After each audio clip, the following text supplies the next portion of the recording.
Силер келдиңиздер, умра кылдыңыздар. Бир умраны Мадинадан жасадыңыздар, бир умраны Айша энебиздин мечитинен жасадыңыздар, Айша энебиздин атына коюлган мечиттен. Азыр мына биз келген жер Худайбия деген жер. Ислам тарыхында билсеңиздер керек, пайгамбарыбыз саллаллаху алейхи вассалам сахабалары менен хижраттын 6-жылы умра кылганы Меккеге келет. Сахабалары менен ушул жерге келгенде арабтар Меккенин Курайш уруусу тосуп чыгып, силерди Меккеге киргизбейбиз деп киргизбей коюшат. Ушул жерде пайгамбарыбыз саллаллаху алейхи вассалам сахабалары менен пайгамбарыбыз элчи жөнөтөт Меккеликтерге. Биз жөн гана урушкан эмес, биз жөн гана умра кылганы гана келдик, умрага гана келдик. Силер менен урушканы келген жокпуз, умра кылганы келдик дегенде, жок, силерди киргизбейбиз деп киргизбей коюшат. Андан кийин Усман бин Аффан разияллаху анху пайгамбарыбыз саллаллаху алейхи вассалам өзү Усман бин Аффан Меккеликтерге, Курайштарга кадыры бар адамдардын бири болгон. Аны жөнөтөткөн. Сен бар деп. Усман бин Аффан барганда, мейли сени жакшы көрөбүз биз. Бирок анда сен эле умра кыл, калган эч кимиз умра кылбасын дегенде, Аллахтын элчиси умра кылбаса мен кантип умра кылам деп Усман бин Аффан умра кылбай коет. Анан жөн эле умра үчүн келгенин, пайгамбар саллаллаху алейхи умра үчүн келгенин айтканда алар да түшүнүшпөйт. Ага да макул болушпайт. Усман бин Аффан разияллаху анху бир аз кечигип калгандан кийин сахабалар өтө кыжалат болуп, пайгамбар саллаллаху алейхи кыжалат болуп, кабар угулат мүмкүн Усман бин Аффанды камап койду. Бул дүйнөдө шейит кылышты. Шейит болдук шойт деп капаланып, анан ушунда дарактын астында пайгамбар саллаллаху алейхи сахабалардан ант алган. Кашык кандары калганга чейин пайгамбарыбыз менен Аллахтын дини жана элчиси менен, Аллахтын дини үчүн Аллахтын элчиси менен кошо кашык кандары калганга чейин бутпарастар менен урушканга, Меккенин капырлары менен урушканга ант беришет. Ушул жерде Алла таала пайгамбар саллаллаху алейхи ант берип даярданышат. Ушул кабар Меккеликтерге жеткенде Усман бин Аффанды жөнөтүп Усман бин Аффан келет, аркасынан элчилери келет, келип айтышат, силер быйыл умра кылбайсыңар, эмтики жылы кыласыңар, келишим, быйыл умра кыла албайсыңар дейт. Пайгамбар саллаллаху алейхи Hazreti Ali разияллаху анхуну катчы кылып дайындап, андан кийин ошо баягы келишимдерини бутпарастар менен болгон келишимге кол коюшат. Ал келишимде быйыл умра кыла албайсыңар, быйылдан кийин умра кыласыңар, болгону 3 күнгө эле киресиңер, аш кире албайсыңар деп туруп, андан кийин бизден эгер силерге өтүп кеткендер болсо, аны силер бизге кайтарасыңар. Силерден бизге өткөн болгон болсо, биз аны кайтарбайбыз дешет. Деп андан кийин 10 жылга тынчтык келишимин түзөшөт. Силер каалаган уруулар менен кошулуп, мамиле кылып, диниңер жайылта бересиңер. Биз силер менен 10 жылга чейин башка бир урууларга кошулуп силер менен согушпайбыз деп ушул жерде ант беришет. Ушул жерде алгачкы тынчтык келишими ушул жерде түшүнүшөт. Пайгамбар саллаллаху алейхи муну жеңиш деп айтышкан. Исламдагы эң чоң бир жеңиш ушул жерде болгон. Тынчтык келишим менен. Андан кийин пайгамбар саллаллаху алейхи бутпарастар менен келишим кылып бүткөндөн кийин курбандыктарыңарды чалгыла, ихрамыңардан чыккыла деген. Сахабалар канча жылдан бери Меккени күтүп, сагынып келгендер, анча-мынча куруп кеткиси келбей, Мадина менен Меккенин ортосун көрдүңүздөр, оңой жол эмес. Бир төөгө 4-5 адам минип, кезектешип, түшүп, жөө жалак ушинтип келишкен ушул жерге. Меккенин жетип калган учурда киргизбей койсо, аябай мындай ызаланат, кеткиси келбей, согушуп болсо да киргиси келген инсандар болгон, сахабалар болгон. Бирок пайгамбар саллаллаху алейхи вассалам өзү баш болуп курбандыгын союп берип, анан сахабалар союп ушул жерден кайтып кетишкен. Ихрамдан чыгып, ушул жерден кайтып кетишкен Мадинага. Кийин ислам ушунчалык укмуштуу тарады дейт. Батынчтык келишими болгондон кийин каалаган урууларга барып, дааватты кылып, сахабалардын мүнөздөрүнүн кылган мамилесин, ахлагын көрүп, көптөгөн адамдар исламды кабыл кылып, пайгамбар саллаллаху алейхи вассалам андан кийин Меккени исламдын өлкөсүнө өткөрүп алышка мүмкүн. Дүйнөдө бир эле инсан бар, аламды 6 жолу айланып чыксаң дагы ал адамдай таппайсың да. Мен көрбөгөн кыйынчылыкты көрбөсүн, бирок мен көргөн жакшылыкты ушул көрсүн деген дүйнөдө жалгыз эле бир адам бар. Ал сенин атаң да. Ушу атаңды койгон күнү адам түшүнүш керек экен, жашоодогу сен эң жакын адамыңды койдуң да. Жашоодогу эң жакшылык каалаган, эң сенин тирегиң болгон, сен эң аскандоо болгон, сага жашаганды үйрөткөн, сага дубасын берген бул сенин атаң экен. Качан сен атаңды койгон күнү шитайсың, жашоодогу эң жакын адамыңды койдуң да. Окугунун жараткан эгеңдин аты менен деп, ошо 1-аяттан 5-аятка чейин аят ушул жерде түшкөн. Пайгамбар саллаллаху алейхи вассаламга ошол өмүрүндө биринчи жолу көрүү, биринчи убакыт түшүү пайгамбарларга өтө оор болот эле дейт. Пайгамбар саллаллаху алейхи вассалам калтырап, титирлеп, терилеп, коркконунан андан кийин не кылган, үйүнө барган. Хадиша энебизге үйлөнгөн мезгил болгон. Пайгамбар саллаллаху алейхи вассаламдын үйү мына саат көрүнүп турат го, ошонун бер жак бетинде болгон. Пайгамбар саллаллаху алейхи вассалам ушундан барып Хадиша энебизге мен үстүмдү жаап кой, ороп кой деп чыйрыгып жанагындай мен эмне болуп атам, кыйналып атам дегенде Хадиша энебиз ал сизге көрүнгөн нерсе, ал сизге берилген, сиз Аллахтын элчиси болосуз. Коомуңузга, элиңизге сиз пайгамбар болосуз. Дин Аллахты жеткиресиз, Аллахты таанытасыз, акыйкатка чакырасыз. Сенга эч качан Кудай таалам жамандык кылбайт дейт. Сен эмнеге дегенде, сен эң уруунун эң жакшысысың. Туугандарың менен жакшы мамиледе болосуң. Кошуна колуңдор менен жакшы мамиледесиң. Сен адамдарга дайым жакшы мамиле кыласың. Сени урууң жакшы көрөт. Сен да урууңду жакшы көрөсүң. Деп ушундай пайгамбар саллаллаху алейхи вассаламга сен баягы кыйналган бечаралардын, чечилбей калган көйгөйлөрүн чечкен инсансың. Сага Алла таалам эч качан жамандык кылбайт. Сага шайтан, жин жамандык кылбайт. Сенга бул келип аткан нерсе, ал сен элчи болосуң dedi. Кийин пайгамбар саллаллаху алейхи вассалам бир аздан кийин өзүнө келип тынчтанып калгандан кийин ошо мурунку Таврат, Инжил, Забурду окуган алымдардан бар бекен деп анан сүрүштүргөндө Хадише энебиздин атасы менен бир туугандын баласы Навфал деп, Варака бин Навфал деп ушул бир кейчил болгон. Өтө мындай Инжилди, илгери ошо Инжилди жазган инсан болгон экен. Баягындай эме кылыпчы, ибрани тили мененчи. Анан ошол учурда анан кийин Варака бин Навфалга пайгамбар салсамды алып барып, "О, амекимдин уулу, муну ол тууганыңды угуп кой" дегенде анан пайгамбар салсам баштан өткөндү айтканда Варака бин Навфал мынтип айтат: "Аттиң" дейт. "Сиз ол сага келген нерсе ал жин же шайтан эмес. Ал Аллахтан келгендеги периште. Сен коомго, ааламга пайгамбар болуп келесиң. Сен пайгамбар болупсуң. Аты мен карып калган учурларым. Аттиң мен ошол азыр бакубат күчүмдө турган мезгилинде өтө карыгандан көзү да көрбөй калган экен да. Варака бин Навфалдын абасынын баласы. Анан кийин ошол жерде ошол киши сен пайгамбар болосуң. Мени ушунчалык кайгырат да, аябай ыйлайт. Мен карып калган учурда жолуктум кап. Эгер мен жаш мезгилде жолукканыңызда сага колуңа кол, путуңа пут болуп жардам беретем, дин үчүн кызмат кылат элем деп ыйлаган дейт, арман кылган дейт. Бирок сен билип кой дейт, сени ушул сен жакшы көргөн уруулаштарың сени ушул жерден кубалашат дегенде пайгамбар салам ишенген эмес экен да. Кантип эле пайгамбарды ушунчалык жакшы көрүп Мухаммад Амин деп пайгамбарды ушинтип сыйлашчу экендер. Бүт пайгамбарга, аябай пайгамбарды сүйчү экен, коомдору дагы, ошо неме уруулаштары дагы, эли дагы, Меккенин эли дагы. Пайгамбар дагы ушунча сүйчү экен да. Кийин пайгамбардын жарыя кылганда алар пайгамбар Хира үңкүрү ушунда пайгамбар саллаллаху алейхи вассалам пайгамбарлык доору 40 жашында келген.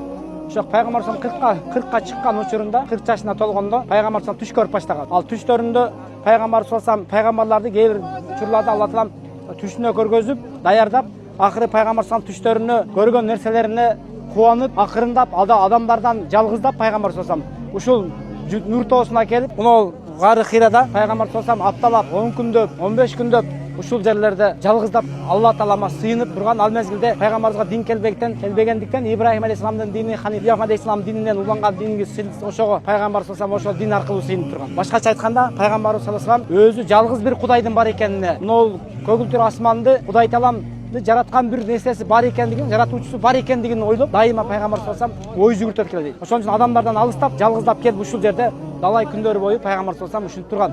Күн элгичекти эле. Анан улам Жабраил алейхисалам адам сүрөтүндө пайгамбар саламга көрүнүп, "О сүйүнчү, о Мухаммад, сен пайгамбар болосуң. Мен Жабраилмин" деп өзүнү сүйүнчүлөп турган. Кийин акыркы күндөрү пайгамбар саламга Жабраил алейхисалам келип көрүнүп, пайгамбар саламды ушул карда ушундай кучактап, кысып, бекем кысып. Андан кийин окугун деп айткан. Алгачкы аят Икро сүрөсүнүн 5 аят ушул жерде түшкөн. Бүгүн иншалла Рожихиге келдик. Жамаатка сый тамак бар. Жамаатыбыздын арасынан акелерибиз иншалла ихсан берип атат. Кудай таалам кабыл кылсын. Ушул жерде кылынган ихсан 100 миңге көбөйтүп жазылат. Хажылардан да дуа алып коеюн деп келди. Иншалла сагылдарыбызга бүгүн сый тамак болот.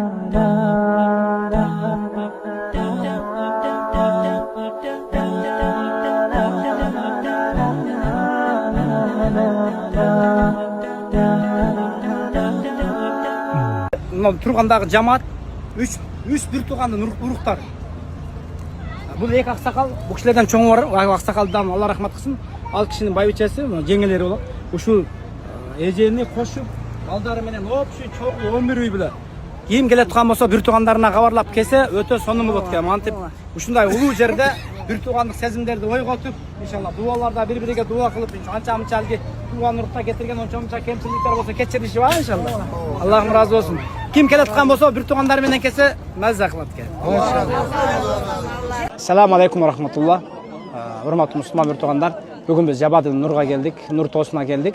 Бул жерде пайгамбарыбызга пайгамбарлык, алгачкы пайгамбарлык ушул Гары Хира дейт, Гары үңкүрүндө, Хира үңкүрүндө пайгамбарыбызга вахий түшкөн. Ушул жерде Рамазан айынын 17-синде Хижраттан 13 жыл алдын ушул жерге пайгамбарыбызга алгачкы Куран аяты, Аллах сүрөсүнүн 5 аяты ушул жерде түшкөн. Пайгамбарыбыз пайгамбарлык милдетин ушул жерде алган Алла Тааладан. Иншалла бул жерде Кудай Тааламдын нуру түшкөн нур тоосу ушул жер болот иншалла. Сахих Муслим деген китепте Абу Зар разияллаху айтат, мен пайгамбар саллаллаху алейхи вассаламдан сурадым дейт. Жердин бетинде эң биринчи ибадат үчүн жаралган үй кайсыл десем, ал Байтулла дейт, Кабатулланы айтты дейт. Ошо Кабатулла жер бетинде эң биринчи жаралган үйлөрдүн бири экен. Бир риваяттарда Байтулланы Алла Таалам жерди жаратпастан 2000 жыл мурун ошо Байтулланын ордун жараткан экен. Андан кийин периштелерди Алла Таалам буйруп ушул жерде Байтулланы биринчи периштелер тургузуп, андан кийин таваф кылган экен. Андан кийин пайгамбарлар таваф кылган. Анан ушинтип кийин Адам алейхиссалам тургузгандан кийин пайгамбарлар, адамдар ушинтип таваф.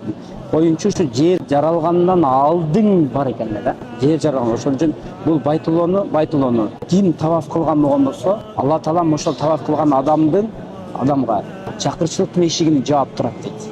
Анан күнөөдөн тазалайт экен да. Хадис тагын бар. Ким ушу Байтулланы келип таваф кылса, 7 жолу айланса, арасында эч кандай бир күнөө ишин аралаштырбаса, Алла Таалам ал адамдын күнөөсүн тазалайт, жаңы төрөлгөн наристедей тазалайт дейт. Адамдардын бул жерге келиштен максат ошол күнөөмдү кечирилсин, ошондой бир улуу кылып Алла Таалам жараткан жерди барып зиярат кылып таваф кылайын деген максатта келет. О Мекке, кантип эле сагынбайын, сенде ушунчалык береке бар, абасың бейиш жыттанган, урухуңду сөз менен айтмак кыйын. Бул жерде аяндар түшкөн, башкы периште Жебирейил жараткан буйруктарын жеткирген. Ал эми пайгамбар аларды түшүндүргөн. Бул жерде ойгонуу болгон, караңгылыкка чулганган жүрөктөр капилеттен нурду тапкан. Тандалган ушул касиеттүү жерде кылымдар бою агылат бул жакка. Жаратканга моюн сунган кулдар. Бул жерде жүрөктөр шипаланат. Бул жерде дубалар кабыл болот. Мен Аллахка ант бердим, Аллах мага 10 уул берсең бирөөсүн курбандыкка чаламын деп. Эми Кудай Таала мага 10 та уул берди, силерди берди. Эми силерден кимиңерди тандап курбандык кылайын дегенде, баягы балдардын жоонун карасаңыз. Атаке бай, кимибизди кааласаңыз даярбыз. Ол мезгилде арабтардын салты чучуклак бар эле дейт. Анда чучуклак карматалын деп, чучуклак кармата турган болот. Бүгүн биз мусулманмын деп, ыйманым толо деп мактанган инсандар, ата-энебиз бир нерсени жумшаса, же бир нерсебизди бизге айтпай кылып койгон болгон болсо, аны жиркип, эмне мындай кылдыңыз, тигиндей кылдыңыз, мындай кылдыңыз деп, уф деп. Куранда Алла Таалам ата-энеңерге уф деп да катты сөз айтпагыла дейт. Эгер карып калган болсо, менин канатыңа да жайгыла дейт. Апталап кабар албасаң, күндө барып акыбалын сурабасаң, кантип перзентсиң анан сен? Туурабы? Кантип перзентпиз? Ата-энеңдин, өзүңдүн, жубайыңдын, балдарыңдын көтөргөн телефонуна эч бир мегабайтсыз эдинсас калтырбашың мүмкүн. Бирок ата-энең телефонуна эдинсас алдыңбы? Жумасында жума күнү апарып жаңы көйнөк кийгизе алдыңбы?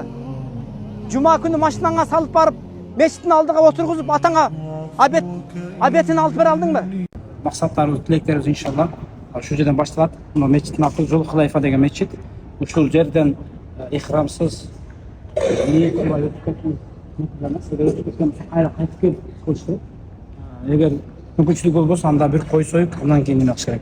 Азыр ошон үчүн мына биз ибадатыбыз азыр башталат. 2 рекет намазды окудук. Эми ихрамга жаманган менен азыр мухрим болдукпуз. Эми мухрим болобуз. Мисалы азыр ниет кылабыз. Ниет кылыңыздар. Аллах, мен умра кылууну ниет кылдым. Аллах, умра кылууну ниет кылдым. Менден кабыл кыл. Жана жеңил кыл. Лаббайка умрата. Лаббайк. لبيك لا شريك لك. لبيك. إن الحمد والنعمة لك والملك لا شريك لك. لبيك اللهم لبيك. لبيك لا شريك لك. لبيك. إن الحمد والنعمة لك والملك لا شريك لك. Kur'andagi ayat mындай bir sirlenте turgan dengelde. Innamal mu'minina ikhwatun deb. Бардык момун мусулмандар бир тууган дейт. Бир тууган. Ага ини. Бир тууган ага ини дейт да. Мисалы үйдөгү бир тууган ага ини катары элестеш керек. Баягы момун мусулман дегени бир Аллахка, бир пайгамбарга ишенген адамдар. Аллахка ишенип биздин пайгамбарыбыз саллаллаху алейхи вассаламга ишенген адамдар бир тууган дейт да ошол пайгамбарга.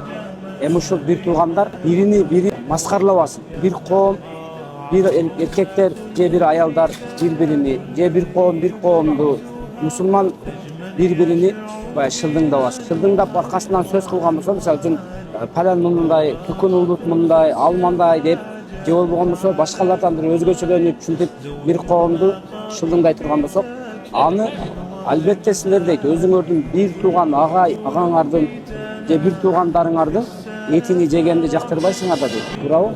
Бир туугандарыбыздын этин жегенди жактырбайбыз да. Эгер ошол башка бир мусулман бир туугандарыбызды аркасынан сөз кылып ыйпат кылсак, анын этини жеген менен барбар болот экенбиз да. Этини жеген менен. Аллахым өзү сактасын.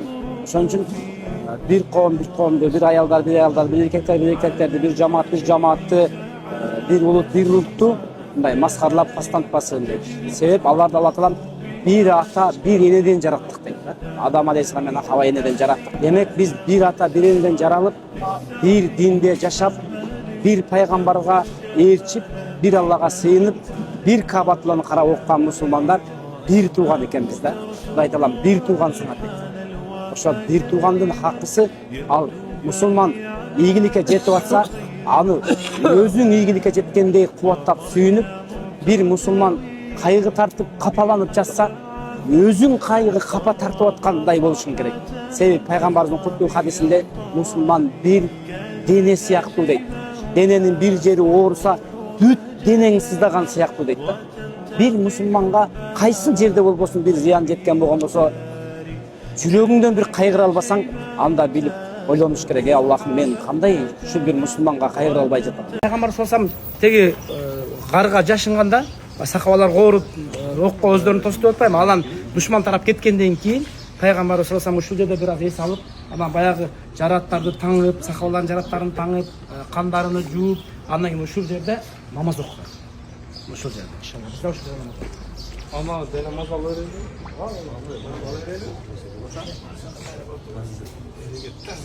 Ата, кайсыл жерден келдиңиз? Жапалактан келдик. Өзгөн районунун Агызыл айылынан келдик. Булай район Будал айылынан келдик. Биз Жоңлай районунун Кашкасуу айыл өкмөтүнөн келдик. Өзгөн районунун Анагызыл айылынан келдим. Biz Oş'tan geldik Şardan. Алайзандан Эликбирден келдик. Мен Жалал областынан Ынтымак айылынан келдим. Мен Кара Суу район Эликбир деген айылдан келдим. Биз Кашкасуу айылынан келдик. Биз Оштон Жапалак айыл өкмөтүнөн келдик. Алай районунан Корул деген жерден келдим. Чоңлай районунан Кашкасуу айылы.